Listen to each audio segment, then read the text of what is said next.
এক নারী চিকিৎসককে ধর্ষণ ও হত্যার ঘটনায় বিক্ষোভে উত্তাল হয়ে আছে ভারতের পশ্চিমবঙ্গ রাজ্য। একের পর এক ধর্ষণ হত্যার ঘটনায় মূল আসামিরা সবসময় ধরাছোঁয়ার বাইরে থাকায় এবার মুখ্যমন্ত্রী মমতা বন্দ্যোপাধ্যায়ের পদত্যাগের এক দফা দাবিতে নেমেছে রাজ্যের ছাত্র জনতা। মঙ্গলবার রাজ্য সচিবালয় নবান্ন ঘেরাওয়ের সময় পুলিশ বিক্ষোভকারী সংঘর্ষে রণক্ষেত্র হয়ে ওঠে রাজ্যের রাজধানী। গ্রেপ্তার করা হয় অনেক মানুষকে।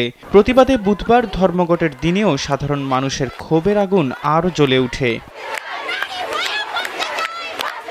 অভিযোগ উঠেছে ধর্ষণের ঘটনায় যা জানানো হয়েছে তার বাইরেও কিছু বিষয় রয়েছে যা প্রকাশ করা হয়নি। সেলফিন অ্যাপে দেশ বিদেশের যে কোনো জায়গা থেকে অ্যাকাউন্ট খুলতে পারবেন কোনো ঝামেলা ছাড়াই। সেলফিন, আগামীর ব্যাংকিং। এই ঘটনার নিরপেক্ষ তদন্ত, ন্যায় বিচার, দোষীর শাস্তি ও হাসপাতালে নিরাপত্তা সহ বেশ কয়েকটি দাবি নিয়ে প্রতিবাদে যোগ দেন নিহত চিকিৎসকের কলেজের সহপাঠী এবং অন্যান্য জুনিয়র চিকিৎসকরা। প্রতিবাদে সামিল হন সাধারণ মানুষ, নাগরিক সংগঠন, ছাত্র, দেশের অন্যান্য প্রান্তের ডাক্তার, চিকিৎসাকর্মী সহ আরও অনেকে। রাজ্যের পার্ক স্ট্রিট, কামদুনি, মধ্যমগ্রামে একের পর এক যে নারী নির্যাতনের ঘটনা ঘটেছে তাতেও প্রতিবাদ হয়েছে, মিছিল হয়েছে, প্রশাসনের বিরুদ্ধে কণ্ঠ জোরালো হয়েছে। কিন্তু আরজি করের ঘটনার পর আন্দোলনের যে তীব্রতা দেখা যাচ্ছে তা নজিরবিহীন বলেই মনে করছেন বিশেষজ্ঞরা। সমাজকর্মী ও অধ্যাপক শাশ্বতী ঘোষ জানান, শাসকদের বিরুদ্ধে সাধারণ মানুষের যে ক্ষোভ ছিল তা সামনে চলে এসেছে। অনেকে মনে করেন ক্ষমতাসীন সরকারের আমলে একের পর এক দুর্নীতি প্রকাশ্যে আসার বিষয়টিও এই আন্দোলনের তীব্রতার পেছনে রয়েছে।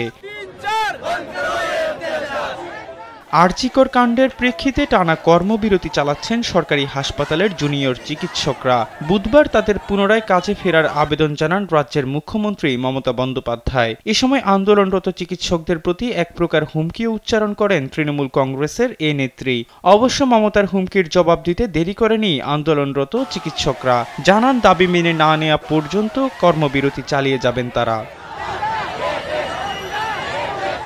আন্দোলনরত চিকিৎসকদের উদ্দেশ্যে মমতা জানান, তৃণমূলের মানবিক মুখ রয়েছে। দলটি চায় না কারো সারা জীবন নষ্ট হোক। রাজ্য সরকার যদি এফআইআর করে বা কোনো আইনি ব্যবস্থা নেয় তাহলে চিকিৎসকদের কর্মজীবন হুমকির মুখে পড়বে, ভিসা পাসপোর্টে অসুবিধা হয়ে যাবে। মমতা তা চান না, বরং তিনি চান আরও ভালো ভালো ডাক্তার তৈরি করতে।